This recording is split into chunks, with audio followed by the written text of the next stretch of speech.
there's something that goes off inside of someone before they Hello, everybody. This is Jake DeWar, comedian tragedian, known in my YouTube persona. And I directed, filmed, and edited the documentary that you're seeing before you off the cuff. You don't know what you're going to say next. Nobody wrote it down for you, so you can do it. So I filmed this in 2013 when I was still going through some of the training centers in Chicago. Improv equals life, you know, and like what's good for improv. Second City and IO and Annoyance. No, but you know, and I spent all year filming it in 2013, all year editing it in 2014, and now it's the end of 2017 as I'm recording this. So that was perfect. When we're children, we play. This is pretty interesting to look at now. Then we spend Been a few our changes. adolescence That and venue, our adult years the white wall, just the upstairs forgetting gallery how doesn't to exist play. anymore. That gentleman, Rusty, who I've done improv with, he and I do not perform together anymore. That guy in the gray shirt, Alan Linick, is on Second City Tourco now. So he's, well, he was on Second City Tourco. I think now he's on main stage, actually, which is crazy. The guy on the left who got fake slapped in the face is Ryan. He did a 31 days of improv challenge, which kind of inspired me to do 31-day challenges. The whole reason improv exists is just to teach us how to strip all that away and learn how to play again, just like when we were kids. When you get older, you kind of lose. So the reason I put this documentary together is I was getting really into the improv scene. I was drinking the Kool-Aid, as they say, and I wanted to share with people who don't know what that universe is, what it is. Because I came from a theater background. That's me on the right, and my friend Brendan. He and I don't perform together much anymore, but we are still friends. We hung out, had lunch in my neighborhood not too long ago. And he and I did the Second City Conservatory program together. When I was 5, my grandma brought me to church, and they lined us up on stage, and they warned us. They were like, we're going to ask you what you want to be when you grow up. And in my head, I was like, teacher. You want to be a teacher? You want to be a teacher? Looking back, Yeah, the style of this was, I kind of knew what editing style I wanted going into it. And I wanted to have no external narration. I wanted to be behind the camera as the director. I do appear a couple of moments in the film, but as a performer. So, and I wanted to capture the most authentic moments that I could. So I interviewed people for a while. I captured, so much footage, like 50 hours worth of footage, which I had to cut down into this hour 35-minute film that you're seeing here. So yeah, it was kind of a crazy process, and I was living with my parents at the time, and they were basically just saying, you don't have to work right now, just get this film done, and then worry about, that other adult stuff afterwards. So, and that's pretty great. Then you get to reestablish, yeah, it's actually not so bad being me, because I was just all these characters who were way worse or weirder than I was. It's weird going back through the memories of how I met some of these people too. That girl I met, she was doing tech at a show where I ended up performing for one person in the audience. I was opening for somebody else's one-woman show at the Gorilla Tango Theater, which is now defunct. That just happened earlier this year. And that's Ryan saying, let's just do it off the cuff. And that's kind of how I came up with the idea of the title. Actually, it went by a different title. I originally called it Dell's Grandchildren, referring to Del Close. But that was when I was drinking the IO Kool-Aid, and Nick Napier, who founded the Annoyance Theater, wanted to get away from the stuff, and some of that, and you can't describe it to anyone. I don't know, the independence of needing to rely on somebody else and taking care of yourself, which is kind of what the Annoyance is all about. It's like an episode of Seinfeld. So he almost didn't agree to be a part of my documentary because of the title, and I'm like, I should change this to something more generic. And so I did. That's actually kind of how that happened. So that was sort of a weird way that I ended up meeting Nick Napier. So I actually wasn't able to interview him for the film, but I got him to perform. I captured a rare instance of him performing. So question you would like to know about that person. That's what got We included in the are film. Reagan, and all we need Studio to B tonight is a suggestion turned of into something you had a MCL dream about shortly recently. after Hello, everybody, we are I switching finished to filming the this, and first now starting MCL with is something closing. here that So makes you happy. that shows you how Hot or lady. much things can change where in just a theater we couple can of years. constantly take risk, knowing that other people have your back. Improv is a mental exercise. I mean, it really, anyone I think who really does hold on to the values or the tenets of improv. These guys are very funny. Smarter, The Spotty Truth. more open. They're very good actors and everything. improvisers, which I one think of is the things something treat that people like sometimes they're geniuses and they'll can be rise to it, detached. which is, think, completely I focused more when I was starting to learn how to do I think there's improv not too on many things that- my wit that and how I've to be learned in quick. improv that I can't And apply sometimes when you do that, the to acting goes away. And I In real life, nobody likes to be told no or judged. oh, these women are wonderful. Rachel Mason and Susan Messing. I've taken classes with both of them. They're lovely people and they're fucking hilarious. I'm gonna swear on this probably a lot, so if you're watching this at work or something, put headphones on. Jason Schaus and Colin Doyle do not live in Chicago anymore. They live in LA. Jimmy Carrane had me film something for one of his podcasts, which is Improv Nerd. That's one thing he does.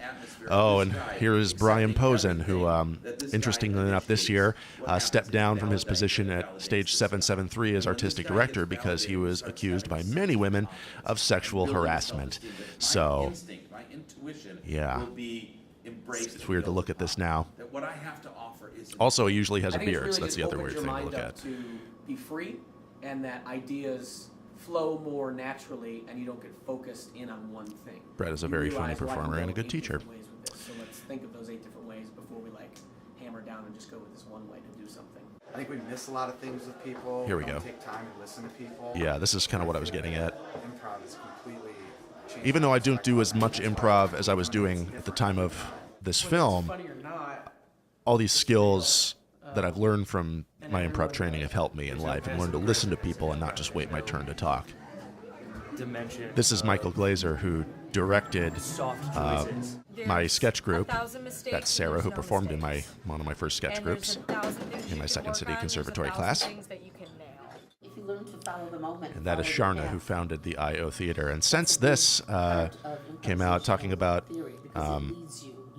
harassment in comedy, she said something that was rather insensitive on Facebook and got some hellfire from it. Accepted more than So any there's other theatrical style. A lot of All you theaters do coming is out and say saying it out we don't loud, and it's tolerate instantly true. sexual harassment. And that's every Brian childhood Posen, dream who I you mentioned wish you earlier, could he ever apparently have. harassed You wanna people be at there. Second City when What he do you was wanna be a there? teacher there, harassed students, students at Columbia College, and doesn't teach at those places, as far as I am aware. But then instead of getting bogged down on how depressing and terrible things are or can be. It's so interesting to look at all these interviews too, because I had a lot of free time the year that I was filming this, and so I basically would just book sessions all afternoon or film shows. I was doing it every day, and I got improv out from doing it because it was just every single day. I would go out and film something. Ended up dating somebody who was in the film. I'll respect her privacy though, but this is a good scene too. I'm really, I filmed so much improv, but once in a while you come across a scene that's really, really good and a really great example. And that's the other thing about the way this film flows is the improv scenes kind of function as a conduit between the topics that I talk about, and sometimes it goes off of what somebody said, and so it flowed pretty seamlessly. By the time I had it all cut together. Because you know the best material is in the trailer, and then you're going to be looking for something to be funnier than that, then you go see the movie and you're just like, but the best jokes I already saw. Did you see the trailer for this movie? Hey, the movie's about to start. So if you guys don't got popcorn, you should go get some popcorn. This is all right. Yeah, this is I gotta start coming to this fucking these kinds of scenes, sometimes they get laughs because they're improvised and stuff is created in the moment, but sometimes they're just so unexpected. And I think, the audiences that you have for improvised shows are going to be different than stand-up shows, because stand-up or written shows like solo sketch, something like that, audience is like, well, they spent time working on this, so this better be fucking funny. But an improv scene, there's an expectation of this, like, ooh, an anticipation, like, what's going to happen next? I'm excited to learn with the performers, and there's some magic in that. There are, of course, a lot of improv groups that, aren't doing what It's really hard to wake up teachers would like them to do, but if you do it, and maybe not you can catch a movie showing improv in the best light. But at the same time, we're learning how to do it going through the training centers, and it took me several years to get to a point of comfortability where I was okay with not having the perfect scene, but just being okay with what happens and going with it. And sometimes it takes a while before somebody phrases something to you in a certain way that makes it click for you. Like, oh, that is what I've been doing, and here's what I need to do to change that. It also just shows you there's always room for improvement in any endeavor that you have, artistic or just any kind of life goals that you have to evolve as a human. When I was the artistic director of the training center, I would do the orientation. I read Anne's book before I ever met her. For the 300 and some There were a lot of rules in the Almanac of Improvisation, I think it was called. It's somewhere on my shelf here, I think that's what it's called. If not, I'm sorry, I butchered the name. To me a year later and say, It was weird, though, because before I got into improv classes, I was reading this book about, all these different rules, quote-unquote, of improvisation, and then now that I'm actually have been doing it, it's like, oh, yeah, I had no idea what I was reading at the time. Future spouse, I'm a different person due to doing this work, and I think that's what I was talking about. Just how improv can change who you are as a human being, and ruin you as a human being, because you're like, oh, I must remember this moment because I can reference it in a scene. I was a lot shyer of a person. I was a lot. This was filmed at a house in the suburbs. This was filmed at the Second City Training Centers. I traveled all over. I was living in the suburbs at the time of this documentary, by the way, west suburbs of Chicago. So I was commuting back and forth constantly. I actually did that for 4 years, and then only last year, 2016, during the summer, actually moved into the city. And then the other thing is Because my girlfriend and I decided it was time to move in together, so it was a multitude of factors. Organize things. This is Casey, who's on Second City Touring Company now. And improv is not. She was at the time of this as well. I think she had just gotten on not too long ago. So that was kind of hard for me at first. One of the big things that it's kind of helped me with is it's given Adam me Stone, something to focus on instead very of funny drinking, guy, because good I'm actor an too. alcoholic and I've been sober for about 4 years. It gave me something to do and to focus on and to be proud of accomplishing, because a lot of the reason that I drank was because I wasn't doing anything and that I didn't think that I could do anything. Yeah, so there are some pretty inspiring stories like that of where it saved people, for lack of a better term. These three are very funny, very nice. I don't know if they all perform together anymore. I tell every public relations person I come across, or I thought Megan, who was in the middle, is because it will help connect dots that you may not have seen before. doing some kind of work for Second City right now, I think. Presentation skills, it will help. This guy moved to LA not too long after we filmed this. They're just valuable life skills. And these two are a married couple, and they performed together when I was filming this, and That would be like, oh, I love so that's what you kind of guys are adorable. I doing. think I filmed this at their can't do apartment. that. And I tell people, then that is all the reason to take a level 1 anywhere. Like, Yeah, I think if you- everyone should take at least a level it's- 1. That's why they do corporate training. Like, it just makes sense, because it really helps give you. Yeah, there's a lot of whole places, a lot of list companies, skills that can just really enrich your entire. a lot of politicians who Everyone could should take an improv class. It should be take some notes on the tenets of improv, especially in the political hellfire that has been 2017. improv class. If I was queen of the world, that would be my decree. But Adam, I don't want you to go out. And here we go. That's Erin. She's a very good actress. Improv team names are weird too. Like they're completely random. Some are more memorable than others. It's hard. You can't judge a book by its cover. Pierre is just a name that they decided on, I guess. I am a man, so they'd like me to be there. This is also interesting to see too of the styles of performance, styles of acting, or perhaps lack thereof in certain performers. Again, if my my heart's in America, they're gonna want me even more. It's a drag to fight for America. If you love me, This also kind of shows like the rules of yes and of improv and how they're not. Some people take them too literally, but it's more just like saying the performer saying yes and versus the character saying yes and. So it's. What? I'll break a leg. Well, breaking a leg I'll do, but faking a death, that's a little too. No, because I can break a leg. I can break my leg and I'll get out of it. Private, we literally have the entire platoon on the bus. We're only waiting on you. Yeah, so it's like I'm saying goodbye. raising the stakes kind of a thing, He's busy, right? and I'm not gonna give you a picture to jerk off to if you're just gonna go. First of all, I would never jerk off to my girlfriend. That's the other thing about performer like Erin. Like she's the sweetest person in real life, but she will go blue or say the dirtiest things in a show just fearlessly. She doesn't live in Chicago anymore. I think she stopped doing improv.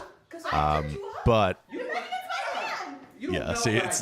Well, I'd love to get inside there because I want to know what you think about. Guys, the bus is waiting.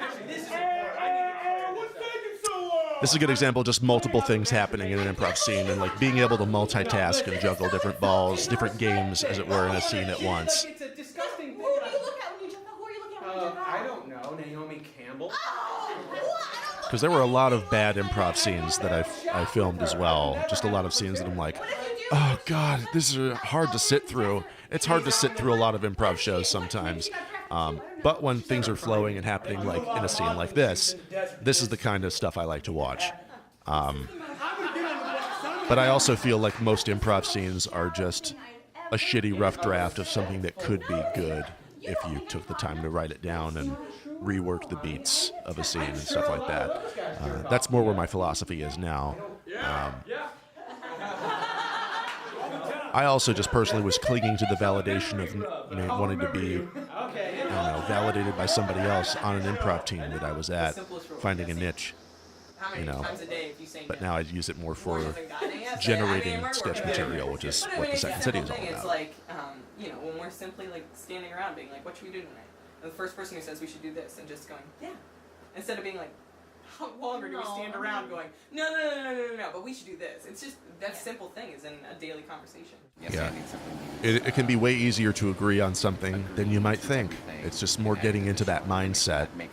And sometimes I'm not in that mindset because I do a lot of solo stuff now, and so it's easy to get kind of self-obsessed. It's like, no, I don't want to do this thing, but it's also knowing what your limits are as a person. The girl on the left is Shantira Jackson, who is writing on a BET show now, but she did Second City Tourco and I think No one's gonna think that one of the something resident is stupid, they're stages. gonna try. Even if they think it might be stupid, they're gonna help you make it awesome, you know? And if they don't, it makes a really good story. If someone asks me a question and I learned to recognize when my first response This girl, Brittany, she's a good actress. I think she moved to Russia to like do some dance training of some If it doesn't kind. work out, what the hell? But commit to it and try it. And who knows, it could be really rewarding. Ryan is a nice guy too. Oh, here we go. Yeah, it was. So what's great about this scene is some things happen that you might not expect. Types of agreement that you wouldn't expect at first glance of some of these performers. I'm going to be a philosophy major. They're more than meets the eye, is what I'm trying to say. Yeah, just to explore different, forms of thought. To explore different forms of thought. And what's great, the guy on the left here, he's just repeating what he says. That's all he's doing. But he's committing so hard to it that it's just like, well, that's your thing. That's what you're doing here in this scene. You think it's healthy to explore different schools of thought. Out of your demon! That's the first thing. Out demon! Demon to go! So that's not going to... Out demon! And there it is. Perfect example of yes and, right? Take it further.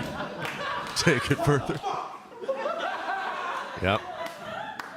So that is think like a lot of people. That's one of those things. That's part of the magic of an improv moment where everybody's on board. Embraced by it and by the community, and as an art form, it's so invigorating, and you become obsessed with it, and then 7 nights a week you're either performing or you're watching. It seems now You can get very obsessive with it for sure.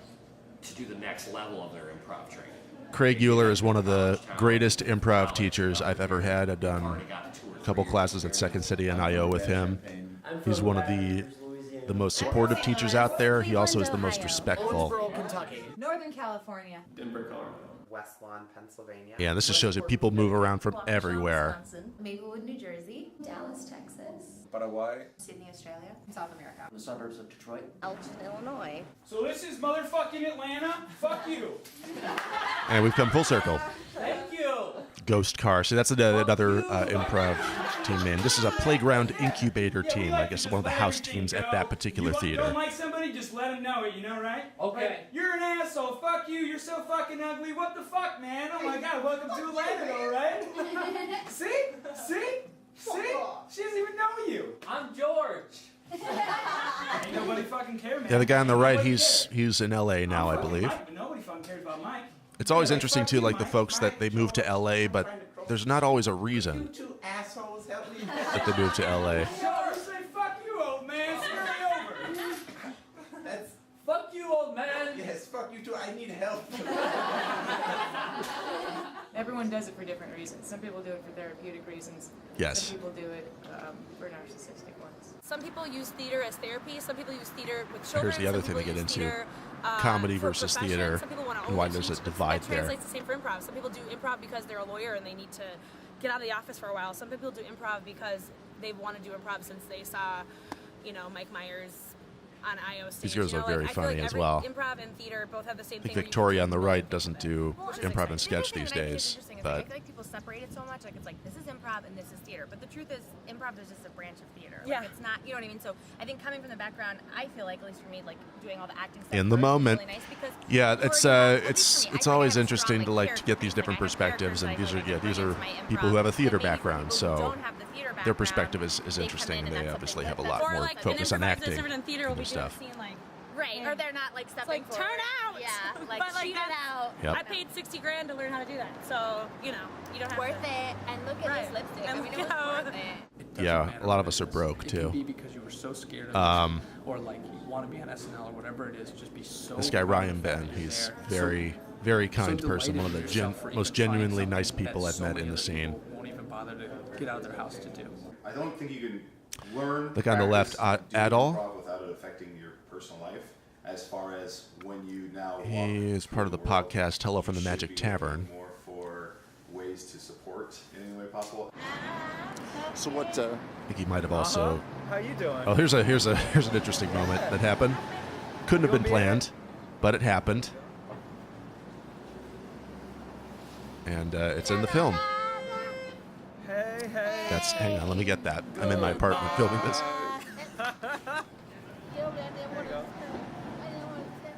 The thing about improv that's so great is that it allows you to I think that was a package. We'll pick that up later. perspectives. I definitely think it's helped me take myself less seriously. And, Girl Erin, and just enjoy the people I'm with and enjoy she my did surroundings. understudying for Second City. She lives in LA now. These were guys that were in my annoyance class. You can handle anything else outside.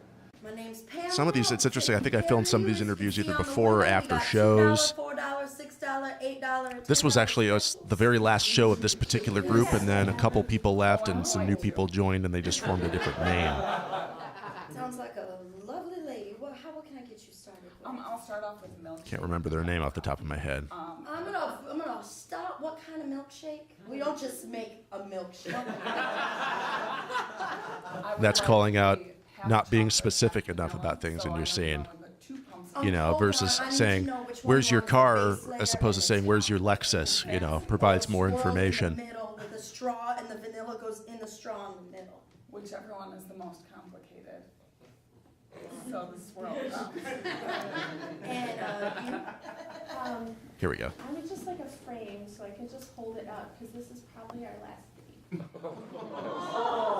Subtle metaphors. You Yeah, so When you're on stage, you have to be thinking about. God, all I kinds of filmed different things at the same most time, of the different year. I choices, started what you're in gonna do next, late making sure January you're of not being too 2013 and selfish, but yet then giving, stopped around December, enough collecting all the footage so I can, that all the theaters I could, you're getting all the an integral perspectives part I of the could. group without trying to take it over. Sheldon Patinkin says this work creates ensemble. That you can't do these exercises. You can't do the Spolin games. Viola Spolin is who they're referring to, if you don't know. When in society you can't get 3 people to agree on one thing, we're trying to get 10 people to agree on one thing, and how many Yeah, times 10 you do people that is a lot for over an and improv over again, team. It's almost a miracle.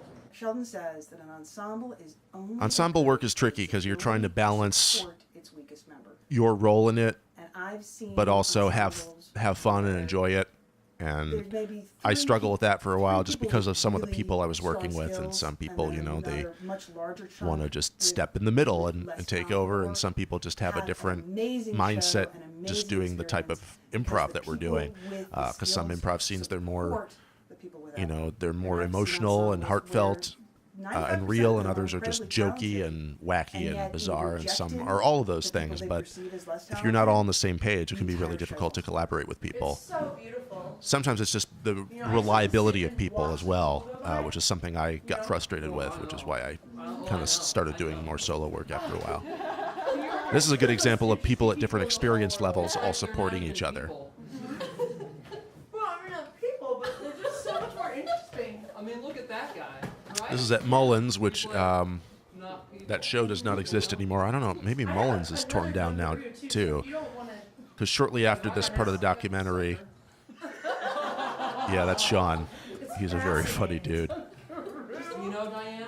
Uh-huh. I think he writes for The Onion now, actually. Before we actually sat down next to each other, yeah, and I was like, that person is a person. Oh my god. You know? I don't even. I mean, it's like the future of the world. And it's a good example of bar prov, as they call it, just improv at a bar. This is the upstairs level of a bar in Wrigleyville. I don't know if this bar exists anymore, like I said, because shortly after I filmed this documentary, they IO Theater switched locations, and this particular area of Wrigleyville got renovated, and so. And I was like, wow, look at this weirdo walking around, and then you gathered yourself, and I was like, man. This venue changed too. Sometimes they put a tiny platform stage in this area too. Like, And then I noticed your book, and I was like, this is funny to notice the little changes. Rewatching this, I performed here a lot. They were very generous with stage time here. They would let people perform for like do 20-minute sets. The sweetest. Did you ever think that about me at all? This team existed for like 10 years or something and shifted through a lot of different members. No? Call back. That's a For me, the hardest part example was of a differentiating callback. yourself from Now, the this others. gentleman I met in the improv scene, but apparently I had seen him Chicago, improv groups are a dime a dozen. in like You know, Waukegan, you can Illinois, walk down the street and probably where I think he resided when I was doing a production of Death of a Salesman after college. It was like the first production I got cast in right after I graduated, and I had to drive 50 miles each way to play Biff Loman in Death of a Salesman. You don't know what's going to happen in basketball. One of the girls, the tall girls there, Ingrid Walla, is part of a Come up, you know what to do. Obviously, rec league basketball team called the Pistol Shrimps, and there's a Pistol Shrimps radio, and they call her Hanmo Boogie on that podcast. It was a nickname that the guys gave her. Jason Chin, who you just saw, has since passed away. I think he passed away in 2014, not too long after this documentary. So yeah, this documentary really is a time capsule of that particular year. Mouth, teeth, quesadilla, tongue, ears, tacos. This is an example of just having multiple patterns passing along to each other, being aware of what's going on. Get all of those skills. Rebecca's very funny. She was a Second City, I think, ETC performer. I appreciate everyone coming today.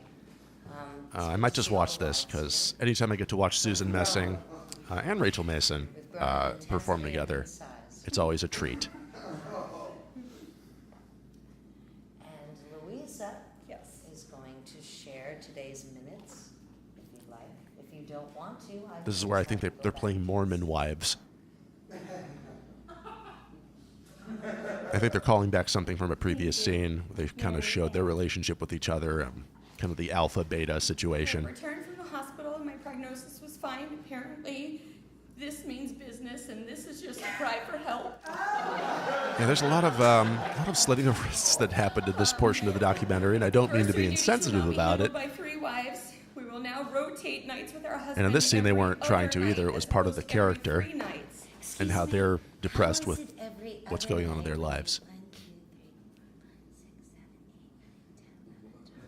This just shows you how committed Susan can be. She's counting every person in the audience to decide how many people are there, playing lots of different characters here. How would each of us get that every It will take 2 months to rotate through the cycle. Right, but you said every other night. That's roughly 64 days to go through the cycle. But she said every other night. Did she say every other night? Yes. 1 night on, 1 night off. 1 night on, 1 night off. That's right. 1 night on with our husband and 1 night off.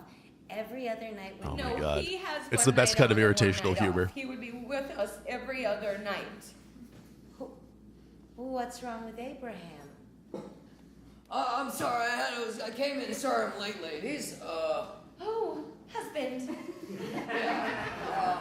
It's fun to see them playing very submissive women, too, because they are anything but that. The Lord makes me sore.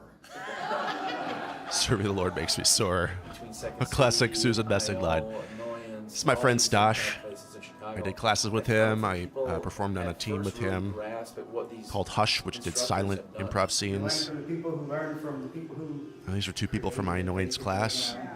Her on the left has moved back to her hometown. I want to say in Tennessee.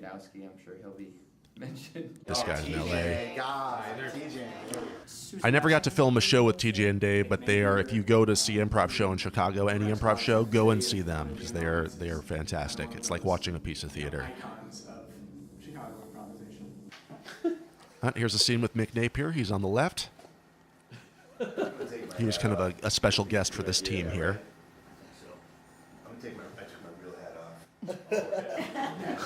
off. I did. I took my imaginary hat off. Why do you gotta do that? Mick is a guy who just, he's very low-key, he gives no fucks, but he's super knowledgeable and genuine, and I was lucky enough to take a class with him, and I believe January of 2015. You know, it's rubbing your imaginary silverware, your imaginary, oh no, look at that. That's a good example of supporting your partner in a scene right there. So this is very meta of them just calling out imaginary objects, which is, that's the joke of all improv scenes is bad object work, right? Bad pantomime.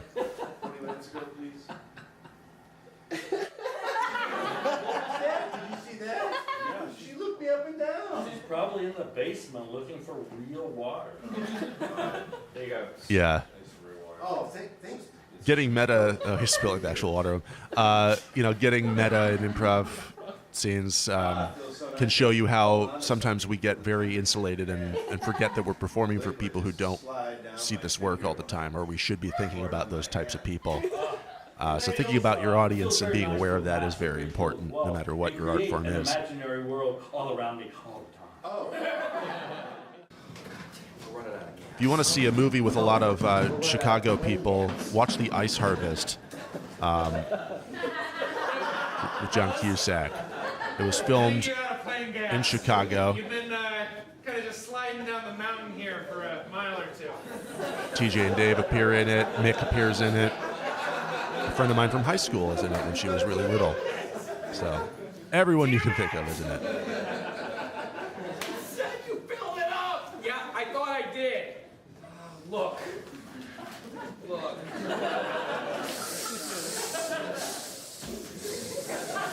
So this is just some guys having a good time on stage, right? Messing with each other, keeping each other on their toes, being aware of the environment they've created. Before you open the window. And that's about as honest as you can get right there. I said to my dad the other day, he goes, you're clinically obese. And I go, just tell me I'm fat. Yeah, these are some classic folks. John Hildreth is a great teacher. Please say I'm fat. It's the he was a Second City performer. Both of these people were Second City performers. And he just started crying. A really old man, so I started crying too. Has anyone ever seen an old man cry? It looked like his wife died. Some tragic. If crying helped fat people, no one would be fat. Such a random line, but like in that moment, so good and so appropriate. First time happening. Great kid. Better sit down. It gets pretty That's bubbly. Noah Gregoropoulos on the right. Woody Guthrie wrote. He's a Second City performer and kind of the heir apparent for Del Close. He kind of helped take over the leading the improv theater in terms of the classes there. Yeah. So what are you running away from? Your past? Your future? He's got a very dry, kind of deadpan style, but is very, very smart. Tell me about it, brother. Yeah, what do you got in your bindle? Oh, Pokemon. Yeah. I got Sweet. got Pikachu. And here's Jason Chin, who I mentioned before, who is no longer with us.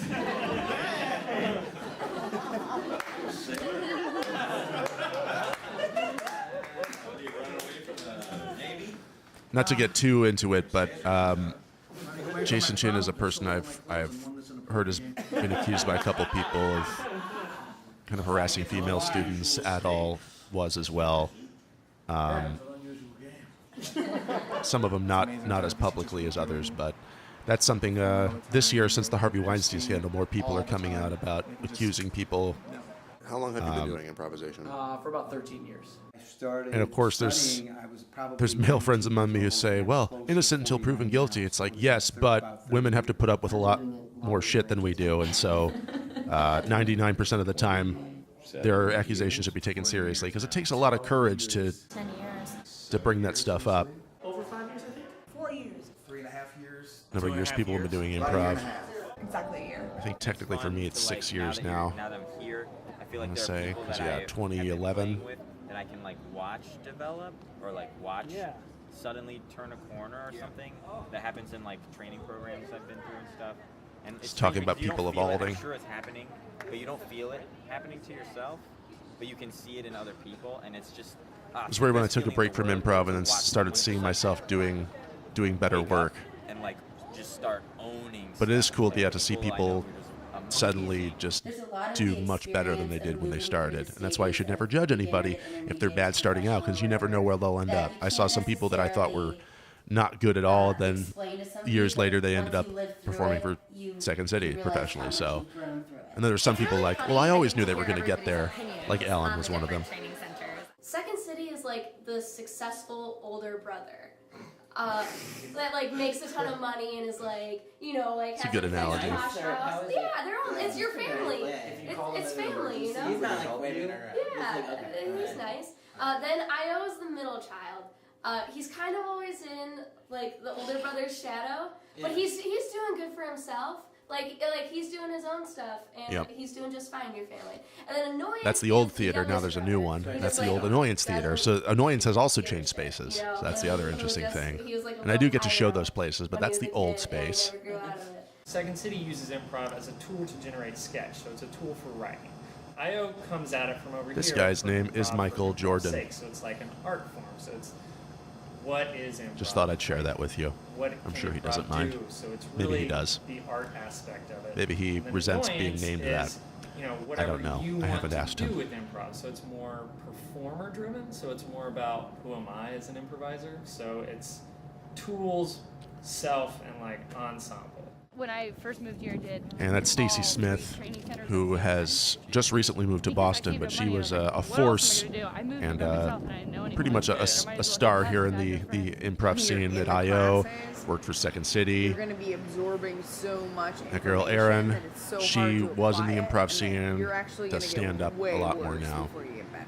Like, you're going to get so bad because you're trying to apply this information that you're getting. And then when you do institution on top of institution on top of institution, you're gonna get so confused. I think she might have had That's the thing a about drink or improv. two It takes time, in the it interview. takes This is effort, backstage and it's after not a just show. learning and knowing. You can read as many books as you want, you can take as many classes as you want, but you still need that stage time, and you still need to be able to find yourself. Yeah, you got to It's a do strange anything thing to get because better. You Second can't just City read obviously about is it. the name, That's just a and, universal you know, truth. You want to be able to put in your resume, I took classes at Second City. Because ultimately, Second City is where you could work and get paid. Whereas here, you go through the classes, you can get Yeah, put it's on a rarer team, to get and paid you can to do shows downstairs, but improvise. you're not going to make any money.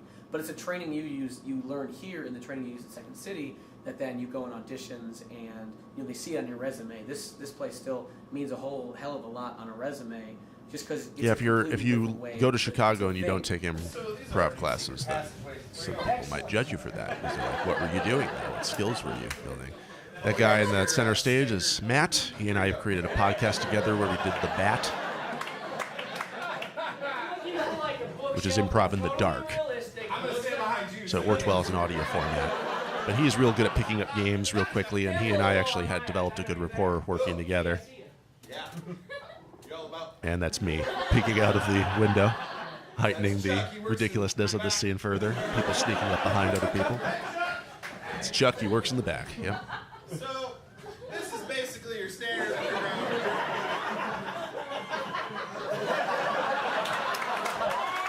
This was during, I think, our graduation show. I was all about, working together and stuff like that. But to be a good player at I.O., sometimes you need to know some of the tricks that they teach at Annoyance about. So this is getting into where stuff for all the yourself. training combined can make you a more well-rounded performer. Yes, you can do anything.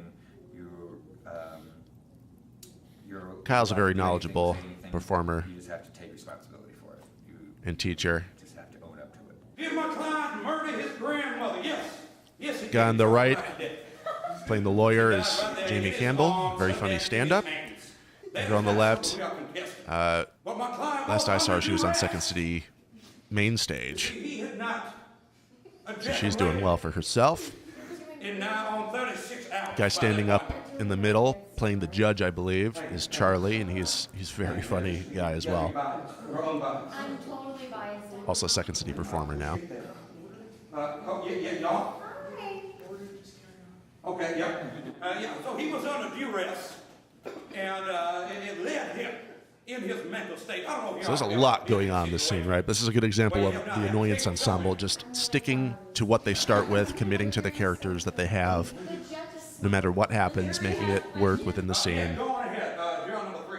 What about pre-cum? Pre-cum. And that's the other thing about Annoyance. Not ejaculate, but I wondered about pre-cum. Oh, he was oozing pre-cum at a ridiculous rate. So it's just, you can say whatever you want, you just got to own up to it and take responsibility for it, as I think Kyle said. And so it's just, To the point that it dried over and become crusted.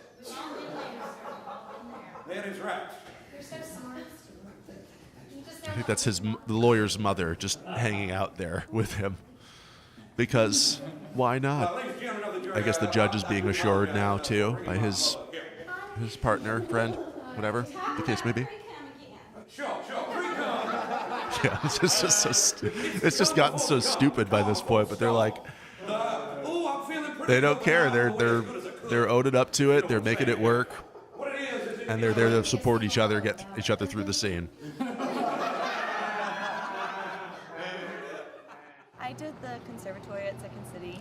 That's Maria. That was a good experience because She's very funny, very my kind. big passion is sketch comedy, so it was cool to explore how improv can lead into sketch. See the Martins. Look, the Martins. Look. So this is an example of a Second City conservatory show.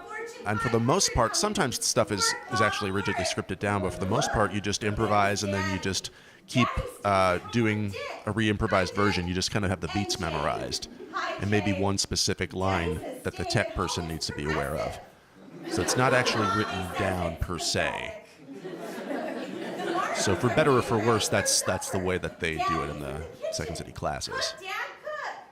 I prefer to actually have something written down and set so that it consistently works every time. I think you can find a way to condense it to something that does work every time. And of course, there are improvised moments that work. But Daddy doesn't know why Dylan needs to eat at the anyway, this is a lovely Dick and Jane parody. goddamn food.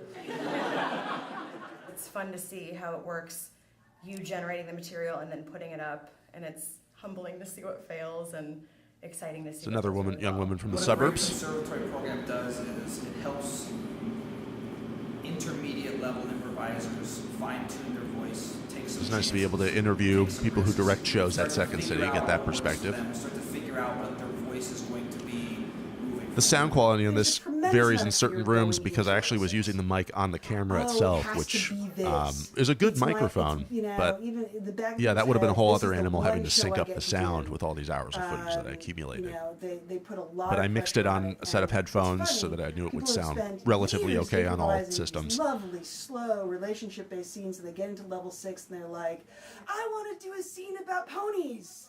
Or, I'm going to do This is an interesting a joke scene concept, too, about Kesha and how to generate Justin Bieber writing ideas. on a talk show. That would be good. The idea that it needs to be funny. That the idea needs to be funny. And those are actually the hardest ideas to improvise. Yeah, I learned how to do character-driven work through improvisation as opposed to concept-driven work or just funny ideas as opposed to funny characters. That is Jenna Steege, who is very, very funny. What do you mean? She means that life is a hell of a lot easier when you're heavily medicated. No kidding. My period lasts 1 minute.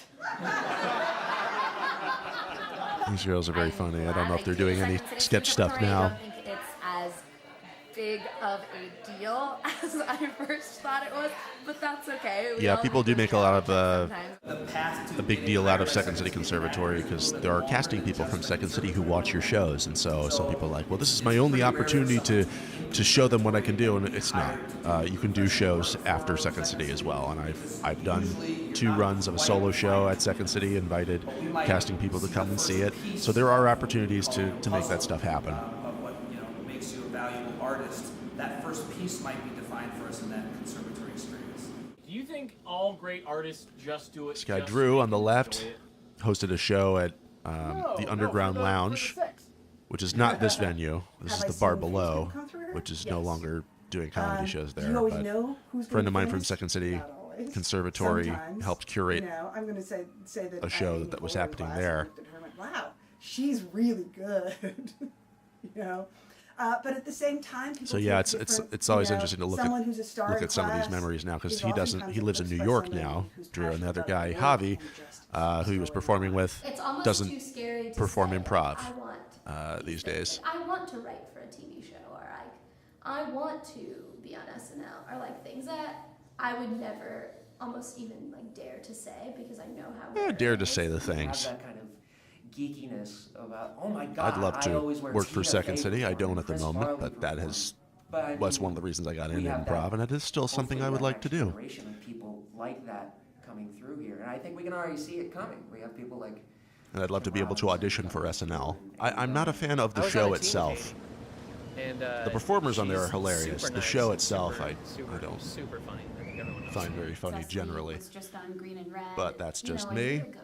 Like it's so close, and it's so. This is bizarre. another When interesting you're here and you watch them on stage, it's thing fascinating to talk about. watch At the them work, time, and then Adie Bryant and Tim Robinson know had for just them gotten that it onto paid off and SNL, and Cecily Strong, who worked in the box office at I.O., and I actually talked to her and didn't realize who that was. But I've been able to talk to Tim once after a show. It was nice and fun and surreal to be able to talk to people who either write or perform, or both, on Saturday Night Live. And that is very close. There's another guy, Chris Red, who I tried to get to be in this documentary, but he works so hard and is so busy so frequently that I was never able to schedule an interview with him. But he got to work for Second City, and is now on Saturday Night Live, so that's kind of crazy. Anything. They can turn on a dime. You can. I also come met up with Luke an Null idea and put a it couple in the show times that before he night. got The audience hired is for gonna SNL, so that was kind of crazy. I heard him play a couple worked out songs. He was like me, a good musical memorize scripts in comedian, a day. funny songwriter, and I think that might have been what got him on, or a factor that got him on. It's like a 2-hour play. We did that the whole first week, had to be off book the second day. And then got the casting, and then Monday. This shows you just how hard you have to work the 45 scenes for that Second we're doing. City. And then today we did the improv stuff. we won't do the improv stuff ever again. We just want to figure out how to play all the games. And then it's just like, we do 3 different reviews. It's so intense. Yeah, that's insane. Just learning one review well can be stressful. But immediately Of course, I'm thinking about the one-man reviews that I've done, which is all me on stage. So to be able to share the wealth is puts a little less pressure on you, but still, you perform in front of a lot of people. That is a lot of pressure. But I have had that experience of working for a children's theater company where I basically had to learn the blocking from a DVD and then fill in for somebody without ever having performed the show live with other people. I just learned the songs and the choreography from a DVD, and then they made changes because the DVD was from like 8 years ago, and no one told me. And you won't work with it. Which the improvisers perhaps know what that is called. Anybody? This woman's was an improv teacher at Second City. She does not live in Chicago anymore. So it's just so interesting to see these folks like they don't live here anymore. Some move back to their hometowns. Some move to LA or New York. But there's improv every Friday night. Welcome to Sunday night at the Underground Lounge. I performed at this venue, More importantly, our 3-year anniversary show. God, I think almost 2 years. Every Sunday night. It's because I got a slot with my Second City group at the time, conservatory class. Hi. Nice to meet you. What's your name? It was a very shitty venue, but I got reps in, as they say every year. This is the upstairs gallery, which is just an upstairs kind of area above an art gallery near somebody's apartment. And this guy, Alex Honnett, ran a show there for a long time. It's just So that venue is now defunct. That's Alex. To perform in or to put whatever your idea is. They started because they didn't make IOs. And this is the group that I think I showed you earlier, the scene For their friends to perform too. with the restaurant from earlier. So this is the group that it became. Welcome to the Atlantic Bar and Grill on Thursday night. They don't do shows at this place anymore. This venue is now defunct as well. Monday night at Mullins. Welcome to the bar below. How we As is this one. Wow, a lot of these venues don't do the comedy shows here there anymore. Welcome to the miniature stage with the changing lights and the chicken wire. How weird is it now, looking back and seeing like how much even This conversation was just, we were just hanging out after a then show, you're and a like, whole that's- bunch I of remember really playing interesting here, discussions like, happened, and I 3-4 just years didn't ago. even ask questions. I just let the camera roll. We talked for like an hour, or like 45 minutes or something like that. I feel very, very fortunate to even have access to a space like this and for it to be received so well. I tell people I give you 10 to Yeah, 12 this is, minutes to do whatever the hell you want. If you want to come up here and make funny faces for 12 minutes, as long as it's Yeah, funny, he doesn't host the show there anymore. You know, and there's not a lot of places that let you do A that. friend of his took over, and then they stopped doing the show there in general after somebody else took it over. So that's the house team I performed with for almost 2 years.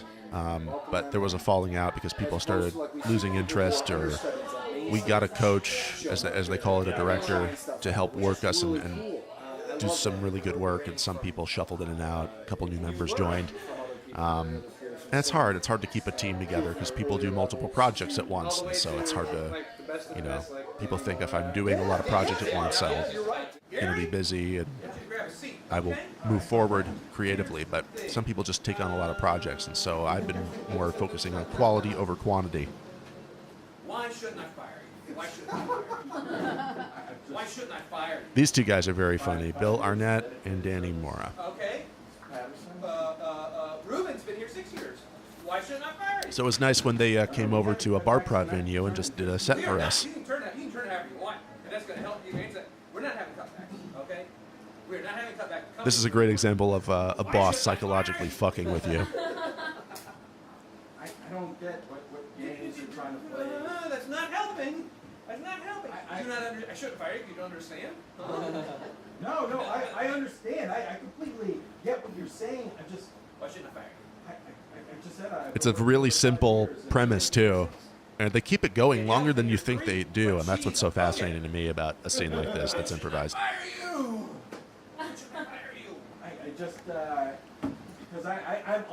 You know, it's not perfect, but it never is. It's improvised, and some people get obsessed with that, like, how can I have the perfect scene? I'm like, I don't know if you ever will.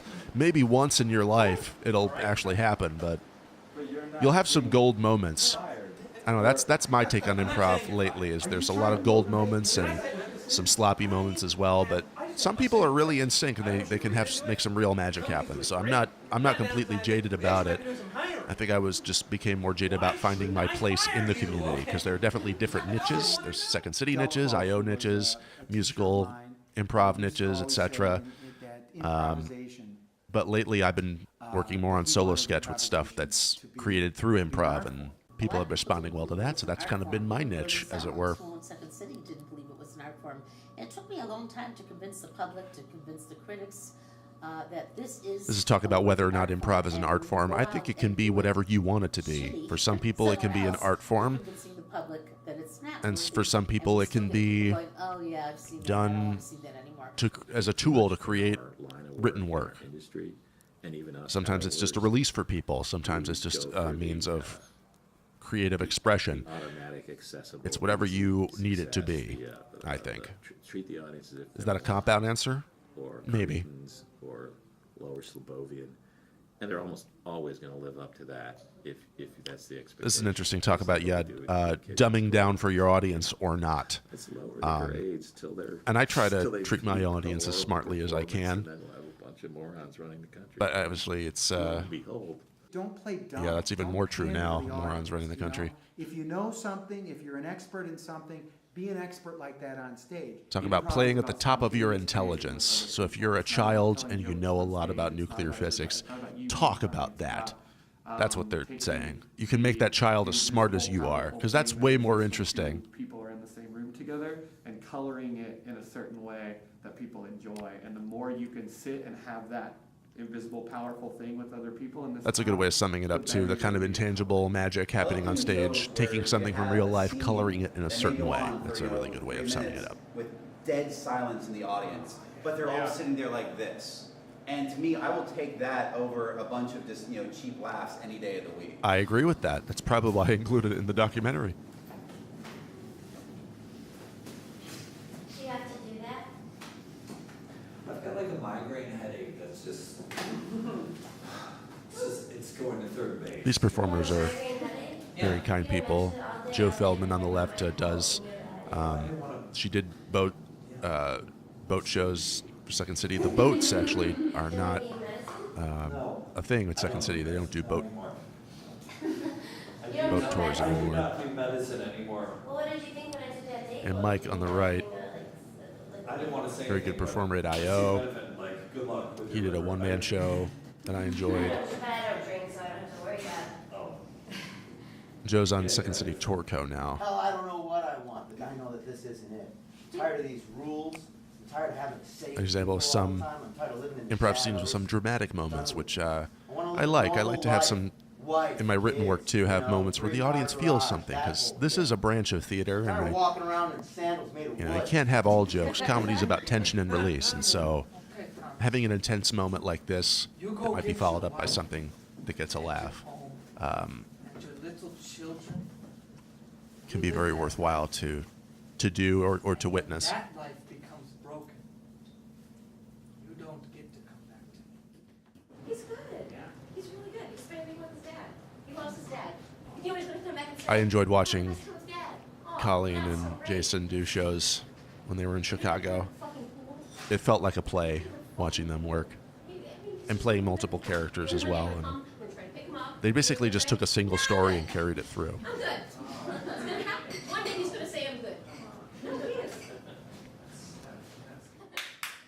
No more talking about real things. And breaking up the tension. So yeah, it's so much more worth it when you set it up like that. So I believe that improvisation today, certain improvisation, it's not all improvisation, but the stuff that is in the art form category can go up against a scripted play, can go up against sketch, can go up against stand-up, and that it's as compelling and as entertaining and as hilarious. when everybody's on the same page, I absolutely agree with this. I can see some improv purists that would never want to write just because. This was, well, you can see it was filmed in Bucktown right after a show. It's so weird. I filmed in all kinds of weather. This was a sketch show that I actually did music stuff for. I helped these guys write a song and accompanied them. Those birds. I'm sorry, why not? Well, you are the referee from last night's basketball game, correct? This is an example of a blackout sketch. I know you love blowing fouls. Single joke premise. You start doing all the comedy science stuff of, you know, your payoff versus your setups and, like, you know, how you mess with Yeah, the when you're audience improvising, you don't have sometimes, time to think about all that how stuff, but comical when you you're are in this, and are turning you maybe a clownish in this, but improvised you take draft this next into part something written, really then you can actually super analyze serious. it and figure out what's With working and improv, what wasn't. for me, it's just If the audience is laughing because it was improvised, cut that part out and then focus on what is this scene really about. Cut this 5-minute thing down to like 2 minutes. A family tree shows you where you've come from, and maybe. And this is an example of a Herald opening. And the Herald got its name, I think, because there was a jazz musician who was helping accompany the thing, and they're like, what should we call this form? And he goes, call it Herald, because that's what a sassy jazz musician, like my father, would say. But then they work really hard and then they get money, and then their kids go to like really good schools. But those kids are still gonna get some shit for being like the kids of foreigners. Or like a little hairier than usual. Oh yeah. And this is hard to do well, of having this many people agree on stuff and balance it out, and because everybody's a different type, and they seem to always be able to cast certain types of people on stage, kind of the quirky person, the pretty person, skinny person, not so skinny person. We should annex Hawaii because we can force our country on that. A herald, as invented by Del Close, is a way to explore an idea. Jason Chin was one also of the other people who had been at I.O. kind of the longest, apart from Del Close. Improv suggestion. It's not about spatula. It's not about people who use spatulas. It is about tools and mankind's concept of inventing. Or at least he's one of an idea earlier patterns student and of connections his. as a way of holding things together that is a more endoskeletal kind of glue than just a narrative connection. That's the other thing improv has taught me too. There's ways you can find bullshit ways to thematically connect things together. And that's always been interesting to me, because sometimes I'll be able to just improvise stuff, ramble in between songs that I'm doing for a set and say, here's how these things link together thematically, and you make it work. And I wouldn't have been able to do that if I didn't have any improv training. I just wouldn't. Piece bigger than just your funny line in it. As the generations have gone on, I think people have Apparently become more the sophisticated pilot with for players. I think Modern people Family faster is a players. herald. I I've been think, told that. It basically and is I don't mean structured like fast a in a bad herald, way. I mean, they with still connect, kind of they 3 still different have- unrelated they scenes, just and then get it, eventually they they all just end get up it. tying Hold together. on, you wanted me to take out, huh? Yes, her husband. And this is kind of refreshing too, a team like Three-Peat, because as you probably have noticed, and through this film, and maybe if you see improv shows in Chicago, it's very white and male. I'm talking about that with my girlfriend who's done internships, which means you work at the theater one night a week, so that that pays for your classes. So you spend time there rather than money, because sometimes improv classes can be too expensive for people. They're several $100s per class.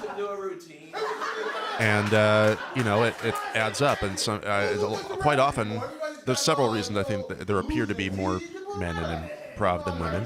One is because white men are able to afford it more often, and then in some cases women feel like they're being harassed by men in scenes, and so that drives them away. But there's certainly not a shortage of women or people of color. It's just there's less opportunities sometimes. Del thought Harold was dead. Del knew that Harold was dead and it was becoming something else. So he, with my class, sort of invented the first 5B, which is we were the Lindbergh babies, where Del went, we're not going to work on Harold with you, we're going to work on something else. And we invented our own form, and he died a couple of years after that. Yeah, that's what you do in the I.O. graduation classes. You create your own form, which is interesting. I feel like it might be more beneficial for earlier students or less experienced to just do a Herald. But yeah, doing a form is interesting because it's hard to sometimes you focus too much on the form or the structure rather than just doing scenes and worrying about tying it together. It takes time to get good at just doing scenes and then eventually finding the bullshit ways to tie stuff together. And I'm kind of at the point, and I would just like to say fuck the form. I'd just rather just do scenes. But that's sort of more coming from a mindset of I would like to write, use improv as a writing tool. So Chocolate. there's plenty of ways to go about it. The Shel Silverstein story of like, boy, this thing is really fun where we improvise uninterrupted for 30 minutes. Hey, that one we did where we used all those movie techniques, let's take those rules and make it its own form called the movie, and we'll saw that branch off the Kind of tree. talking about how different forms developed. It's like, oh, you just did a herald and then these kind of things happened, and so let's just focus on these other forms better. The herald can't do those anymore. That's deconstruction. It's funny that I'm teaching a form that wasn't even around when I started. Like, I teach JTS Brown now, and I teach close quarters, and I teach Yeah, there's so many different forms you can try, and I wish people would do more forms and experiment more, but sometimes people who are newer to improv either don't know how to do it properly or just aren't that good at improvising in general yet. I would have loved to have been able to film improvised Shakespeare, but they're very, very strict about owning their content. And we do an improvised biography. Hey everybody, we're McGarnacle. We're doing an improvised cop drama for you. Apparently they're still around doing stuff. I don't know if Lethal Action Force is, but improvised action movie, which is a lot of fun. Filming this also, this is I do videography now. I do freelance work, get paid to do film shows and stuff for people, and this is kind of how I started doing that. I was just filming all these shows for free for people. I'm like, cool, I'll do it if you'll agree to sign a release and be in my film. And this is one of the earliest renditions of a Mint team, which is musical improv night, which is why this venue, Studio B, became MCL, Music Comedy Live. That guy on the left who's saying, "What's your name, what's your game?" He is on Second City Main Stage now. Brendan doing a nice reference to communism there of for some reason I think musical improv makes it less scary for me. Like it's because it's so big and over the dance top. games. Is that what they're called? And Can't remember. to me, you can't get any more The mass games. That's what they're called. than actually breaking out into song. Sorry you were out of focus there, Lou. Okay, here we go.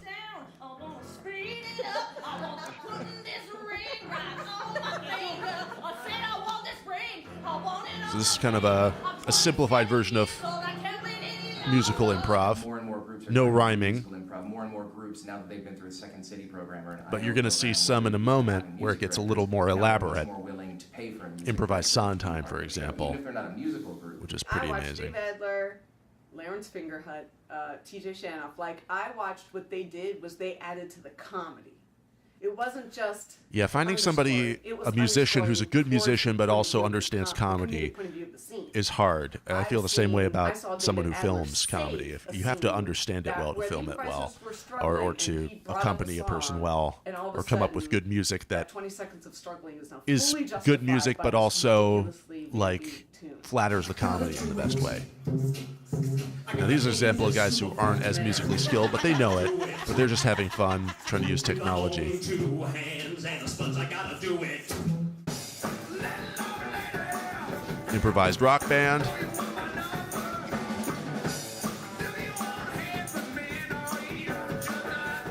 Singer is in LA now. The drummer is back home in Texas. I mean, here we have all the time in the world, and Now this is great. I really enjoyed filming and seeing a scene like this. This is very complex musical improv. Can we do a And I might just shut up and let you listen to it because it is pretty cool. Don't you remember our plans, Charlo? I know our plans. And it's good acting, so fuck yes. Please. Raise the capital, get the ideas, find a partner. That's right. I'm going to let you enjoy this. I'm going to take a sip of water and let you enjoy this. So, enjoy. Then we're public, then we're loaded, then we have time to come to the beach. We have the time now? Why do we have to do that first? Because we haven't done. You can't do if you haven't done. Can't we just do it here? Can we just be instead of do? That's what I want. I don't understand. I thought I did, but it seems like we're different. We're the same, Dave. We're different, Charlie. Think about it this way. Okay. Look at the ocean on the horizon. Think about it this way. Okay. Dave. Think about it my way.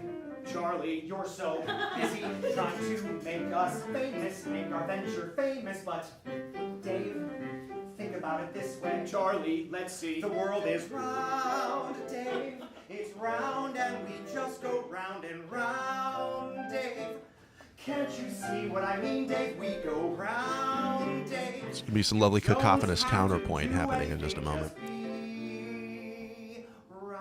Try to see it my way. If you hear crumbling, So it's round. crunchy sounds, I'm eating cookies because I'm an adult. Try to see it my way. See this Charlie in a city where everything is laid out. We're paid out in a city where lines meet. Yes, the squares, intersections, perpendicular. I just love how just instantly they use it to just justify the themes that they're exploring. And circles and everything goes on and on. That's what I'm talking about. I believe Stephanie, who you were hearing,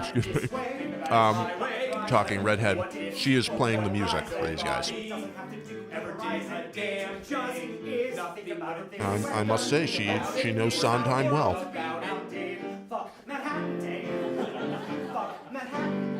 Blasphemy, Charlie, Manhattan, City of Dreams, Big Apple, Broadway, no, Wall Street, City of Dreams, Charlie. Dave, an apple is round. Full circle. So I think the good thing too that improv does is that it's embraced technology, other forms of technology. this is another kind of example where I filmed guys they basically just ended up having a discussion, and once in a while I'd prompt them with questions. Interaction happening. But that's how you get some of those really genuine moments. Make the very acoustic version of improv even more special than the non-digital electronic, like just the scene. It's the 7 simple machines. Technology Lever, pulley, and improv. wedge, screw, hammer, airplane. So this was his Robert Bacon's web series called Casual Friday. Podcasting, which is That scene never made the final cut, but free to exist as far as improv. Are you a lifelong Chicagoan? No, I'm from Tennessee. improv podcasts are another interesting thing. I've done a couple since this These are my new film was friends, finished. What was your name?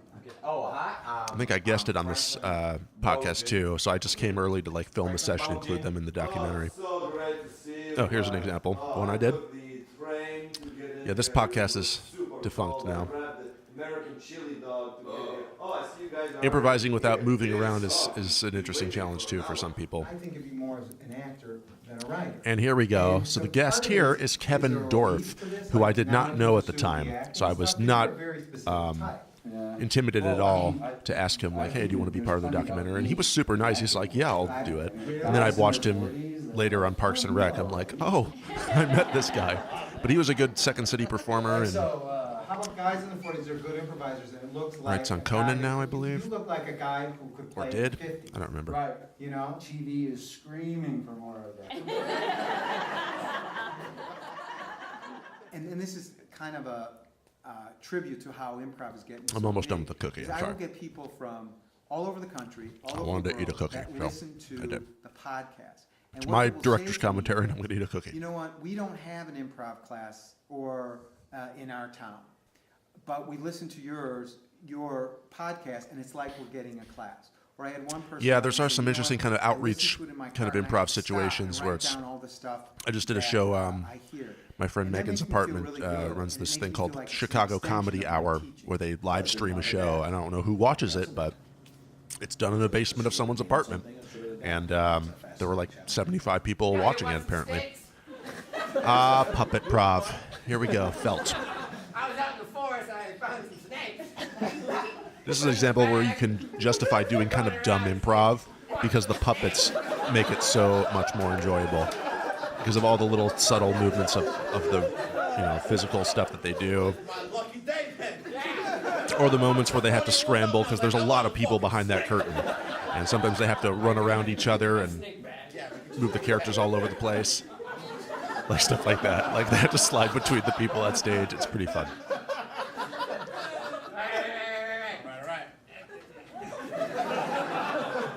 I just grab a snake.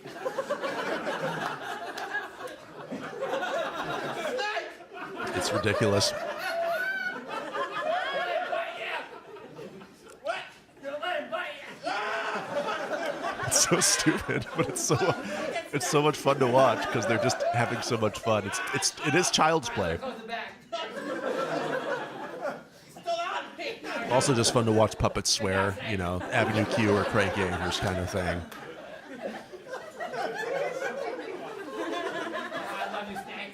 I had my own puppet character called Billy Kazoo, but he never worked out live very well.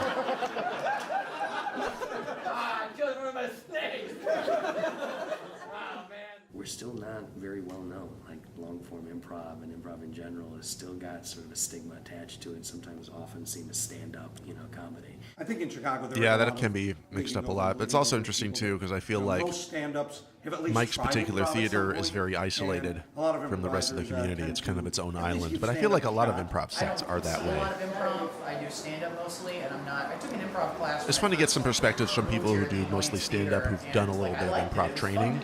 Just kind of get how it helps them and stuff like that. Improv is fucking terrible. Like, it's not necessarily what I'm drawn to as much. There's a lot of very talented people doing it. There's no doubt about it. I kind of felt myself. I don't know who that woman was behind him, but that's just what ended up in her shot. Improv and sketch, so I moved on to stand up, and that's kind of where my focus has come now. When you're on stage, you feel I don't know if I'm ever going to do stand-up, but I'm not unopposed to it. Punchline, then, this girl is not performing as much anymore, as far as I'm aware. Take your time and breathe and let the moment sit for a while, and people will respond to that too. I've got a couple. Do you guys live together over here? No, not yet. Were you gonna ask her later? So this isn't necessarily the greatest example of crowd work that I could find, but it happened, and I thought it was worth including here. I think that there were a ton of other scenes that I ended up not including about either. You still have a scene. I think one was Women in Comedy, one was the 31-Day Challenge. My friend Ryan did. Another was my friend Brendan did a thing called Plan B, which is just improvising with a different person for every show, just a two-person show kind of thing. In my stand-up, to be able to recognize what's going on in the room, to sit around before my set and improv does make you more aware of your audience and being able to adjust to things. But that is a very advanced performance technique to be able to do that well. Oh, and here we go. Very rare incident that occasionally happens. An improv heckler and how you deal with it on stage. And no one really teaches you it. It's just sort of a thing that, like, you figure out a way to make it work, or you do it in character, or you find a way to not prompt them to engage. You don't want to give them the power. There's only one way to go, son, down the trail. It's this way. A lot of wildebeest are in the road. They're noisy. There it is. Are you gonna ride them down, Pa? I'm more humane than that. It's The Lord taught us that. You know that. Johnny persisted here. Wildebeest is right in your path to being real loud and annoying. Sure, you just stomp them on down. So it just became part of a bit, and the audience got a kick out of it. Wiser man than me, Pa. I guess that's why you hold the reins. That's right. If it was me, I'd just stomp him into a bloody mess right down the road. He did not back down at all. It was great. I think there's less of a divide than people seem to think between the two worlds. There is certainly somewhat of a divide, but I think it's mostly just people that go, oh, that other version of this funny, or that other version of comedy is not necessarily for me. Solo sketch has become really prevalent since This is Peter, who I'm taking classes with and taking classes from.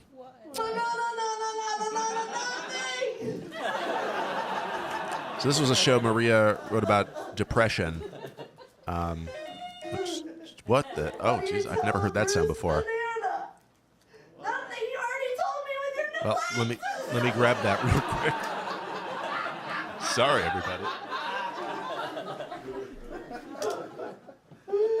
Oh man, I have a bunch of problems. I know I've seen really good one-person improv before. Yeah, Maria is in New York now.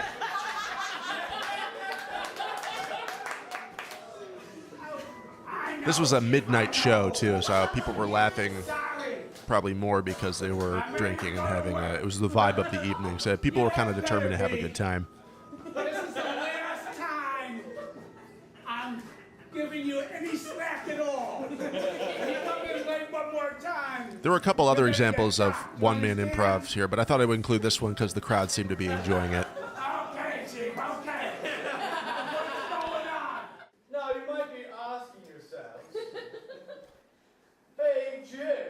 Now, the concept of this is pretty interesting.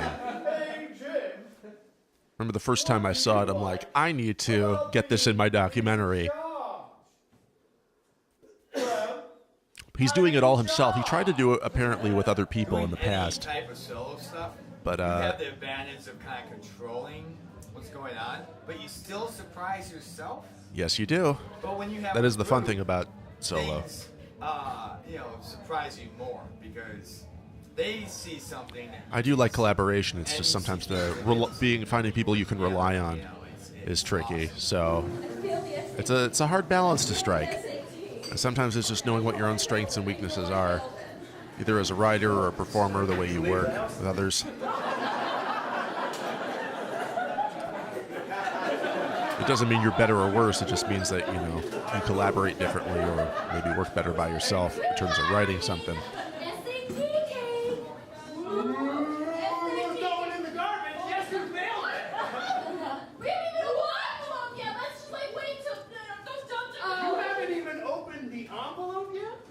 So here's a good example of heightening you can see here. Should I keep this cake or not? Because I'm going to smash it in my face if you fail. And then you're going to have to deal That's step one right there. You know what? And I said I'm never dating a woman with cake on her face, so I'm going to divorce you both. Your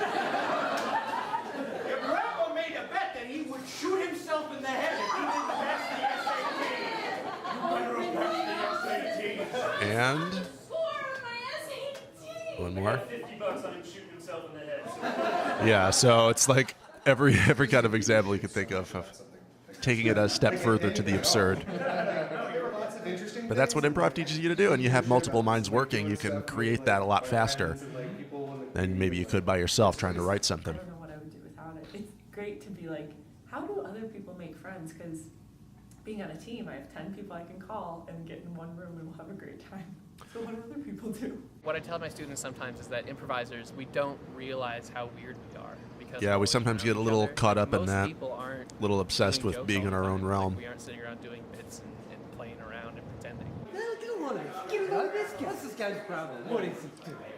Don't you get out of here! You're out of here. You're out of this. You're cut off. We're stimulated by each other, and we speak the same language. And for me, it's like ingrained in me. And sometimes to my Yeah, it is like my riding a benefit, bike. but also It's sometimes to my detriment. the muscle can atrophy, but it's very easy to build back up if you've done it a lot. I find myself questioning people's motives now for the way they're acting, in much the same way I try to, like, in a scene.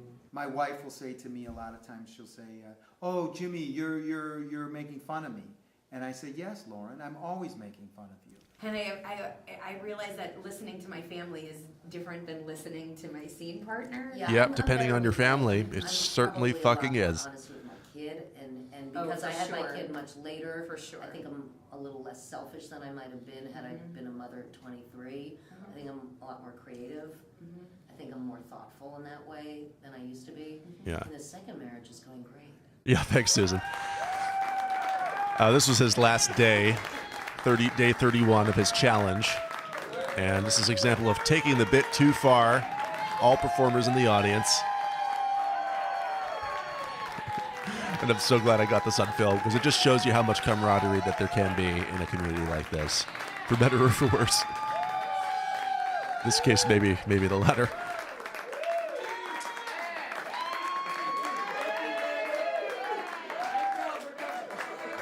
Because it's that fine line of, is it about him or is it about us or is it both? Kind of is.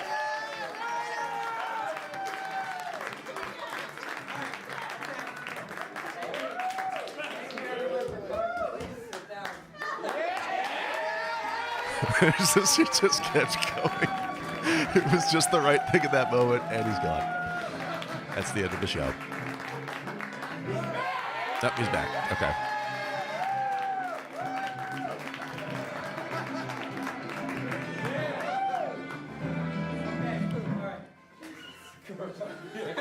That's half the show is used up from to be an improviser and try to This is Mark, who has I did Second City Conservatory with. He's been a director for my solo shows. Very nice guy. Directs a lot of stuff at Annoyance now. This has definitely helped me. That's Kelly. She does sketch comedy occasionally now. Situations I can be. was in Some Second of them City are awkward Conservatory. people. We were in the same level but different classes. I'm kind of awkward. I'm kind of weird, not awkward. Yeah, I know, We all Aaron. got here because we were bullied or, something happened and we didn't. We are fit all in, misfits. and, That's you know, absolutely no right. one comes here because they were like class president and never had acne.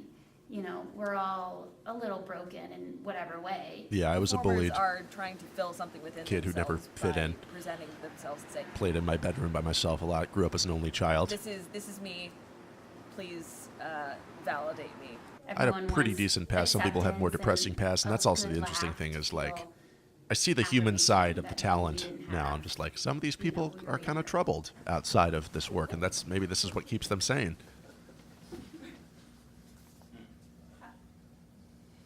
Okay. Did you read it? Was it good? Give me your thoughts. Okay, it's great. It's a work. I'm working on a pilot now, and Post-apocalyptic that's making me think of this, getting somebody's what did you feedback. think? Am I Susan in the script?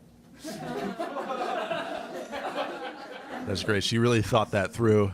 Is that what you think of me? And that's what's great about scenes like this is like it makes it about them, not about the screenplay. It's a metaphor for these people's relationship. That's what it comes down to. It's otherwise, why are you watching this scene? It's about them underneath the surface of whatever it is, or whatever it seems to be, right? You really read it.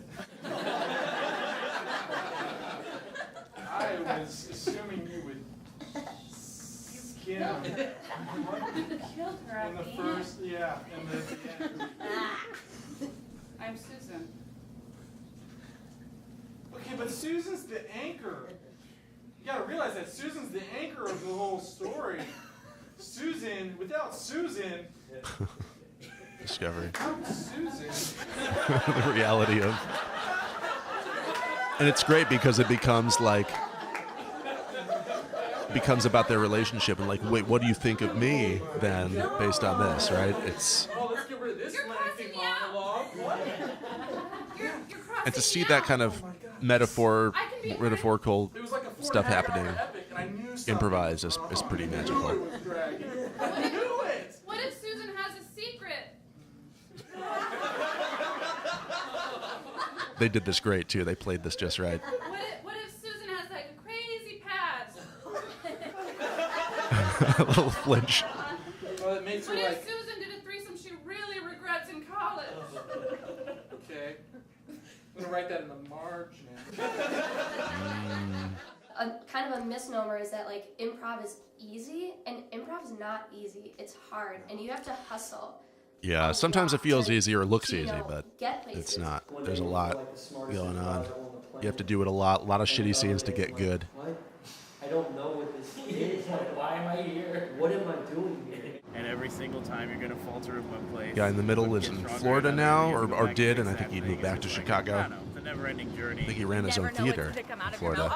You'll always hate yourself. Yep. And you'll always love That's yourself. just an actor thing, though. Really, we all. Yeah, it have is. to have- It's an we all artist have a certain thing. amount of self-loathing to be in this business. Let's just be honest. Confidence will go up and down. To fail, so that you know how that feels, Yeah. so that you can overcome it and do it over and over. I remember so many auditions I did within the first year of doing comedy in Chicago. Yeah. I wouldn't get anything. And I was like, this is... You start to think, should I continue to do this? Yeah. Am I funny?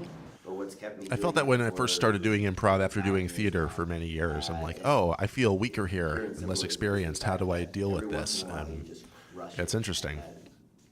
I'll go through a year of bad shows to have one great one. The moments I don't know if I feel that way, but it does show you like how dedicated people are to this art form and this craft. I'm checked out, So. I'm not present, I'm thinking about other things, and it has nothing to do almost with the training and more to do with just like where can you put your mind, during your set. And Yeah, it is about having the right mindset, Some for people sure. stick with it and some people don't. I think sometimes it's not even a matter of talent. You just have to be tenacious in this business. It's not easy. It's a lot of work. Some people get it right away, and then some people get frustrated because Sometimes they it's don't. knowing it's who you know, but then also I want it after to who be you know, it's like, myself well, as what it have you is, got? What can you and show how much me? should What I work have you invest in done? myself You know? versus how much can I do this and at what point is it going to be worth it? Knowing your strengths and weaknesses You don't wanna here is another factor for Throw sure. away a ton of money on classes and realize, oh, well, I didn't like writing that Yeah, I've reached a much. point I like where, doing for myself at least, where I'm like, well, I don't want to spend money in That's classes. I'd rather just do it on my own because you will My learn from doing that. executives are, like terrible. Like I don't think I'll ever.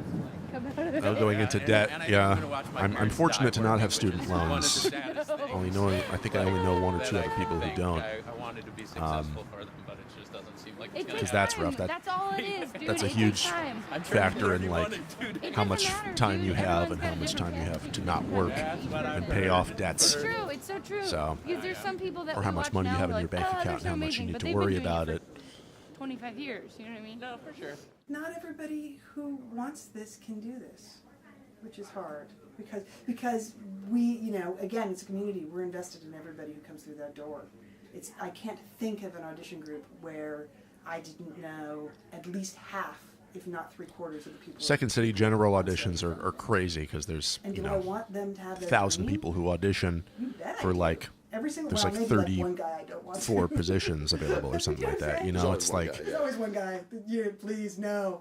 But that's I've learned. and as an it's auditor hard not to say, not take it personally when you're rejected. But it's like there's so many people who want to do this you know, of all different I've learned experience to be levels. like- Some are really good, to some really are just look at okay. the absolute best. And The closer God, you I get I to feel for those something, auditors the who have to less watch important it gets. what can often be a lot of You shitty take improv your first auditions improv because class, they're you go, extremely "Oh, that's intimidated. amazing. Gerald is on a tour. Improv auditions are a whole weird animal you're in a in tour and of themselves. They really are and all kind you of do a is like, a reflection of who you are creatively at that time in terms of your self-confidence and stuff Nancy's like I wish that. it was So Tina Fey and I was a multi-millionaire who had my own sitcom. Blah, blah. yeah, we're always going to keep wanting more And too, you right? both Always do it. keep Those chasing things, the they're all just proverbial work. They're all just carrot. things to do. And if you're not enjoying the process of getting So. there, it's not a very good goal. At some point, it's just, no, you're here to do this with me. That's why we're doing it. It's tough, though. Tough to get there. I feel like Yeah, it now is. is the time. It's actually the best times. of Girl on my the life left, Jamie, because is very talented. You are basically an unknown, so you She can does just a lot fail of as much as you want. impersonations The and pressure's not there very for you, musically so talented as living well. the life, ladies. Living the life. So it's not even about who's funnier or who's a better actor or who is this and that. Literally, it's just hard work because we're all funny and we all can do this job. There's 20 girls who can do my job, and I'm not pretending that that's not true. But I did work really hard. You know, I trained and I took show opportunities and I Yeah, it is easy to say to yourself, like, confident. I mean, well, why aren't I getting this? so But bad at first. you can always just use that to Maybe I motivate am a yourself little and bit push still. yourself to That's okay. get further ahead than you were process. before in terms of We've done your all this creative talking so progress, far. you know, So I feel like because we you do wanna have really control bring over talk. that of What's anything- how you what's- can evolve what's your something own two people- art. that you need two people to Whether or do. not somebody You can't do it who without quote two unquote people. matters picks it up, you know, that's not in your control. Okay, now, I'm gonna just You ask can you do this. what you can to You try to give make us that a happen, but on- it's just a blend of luck and That it's right place, right time kind of stuff. This is all cliche, I suppose, but it's Okay. it's true. And is it gonna be a Christmas tree? It is what you put That's into what it, and then a lot of luck on top of that, who you know, right? So just do the work and not worry about your place in the scene is what I'm trying to say, or at least I keep trying to tell myself. No. My thing is, I'm turning around and I'm putting my hand on one. I want to. This is interesting too, them analyzing how they got their Okay, improv you know, I wanna have suggestion, what they think you know, I of, wanna and then make doing it a scene. Okay, great. Great? Yeah. And it turns into the Great, scene. great, Kevin. The scene has begun. I said I That's want pretty free beautiful too. floating- Yeah. looks Usually really- when you, well, What? usually when you make up your mind fast, you regret it. That's all I'm saying. This is great too because they take their time with it, are patient, and then they figure out what it is.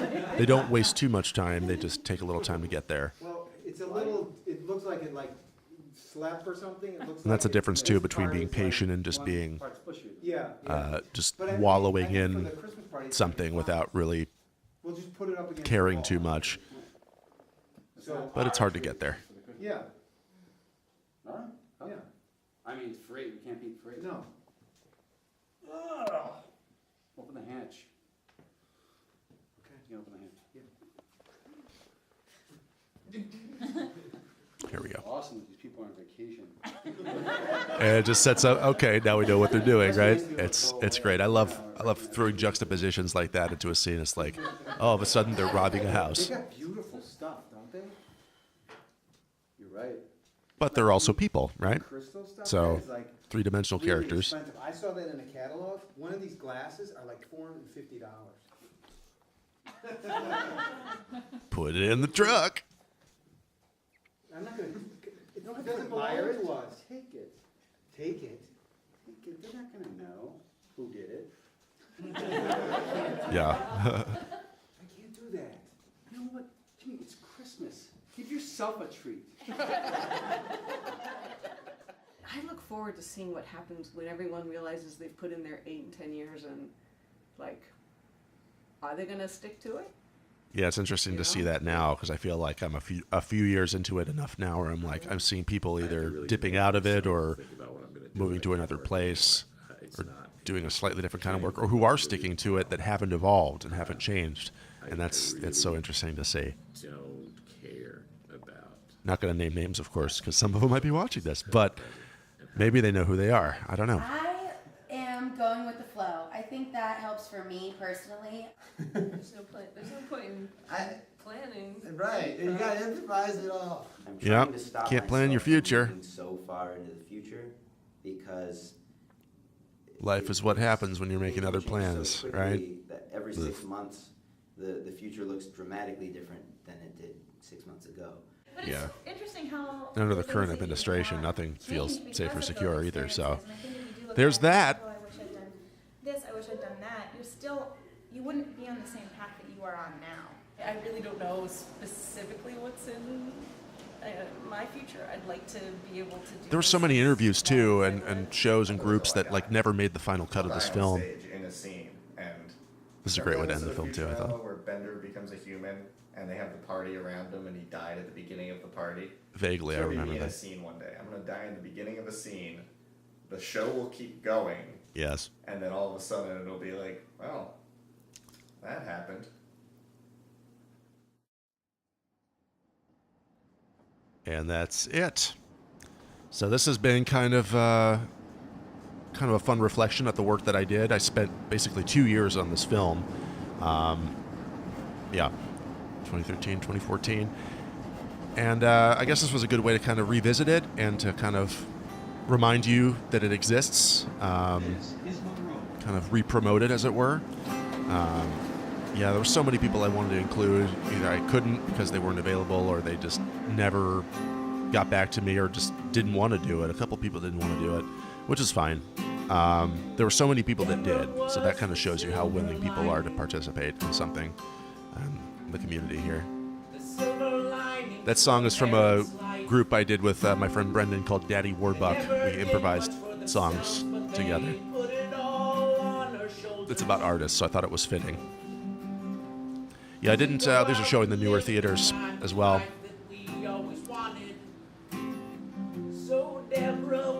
Yeah, I didn't include a lot of like sappy music or anything like that, or any music really, because I didn't think the documentary needed it. I thought it would have been kind of corny with it there.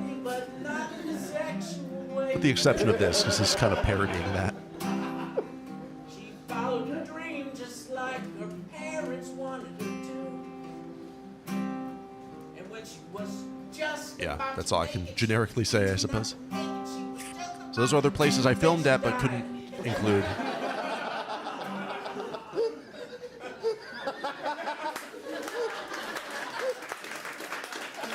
And this year, I believe Sheldon Patinkin died, who's mentioned in the film.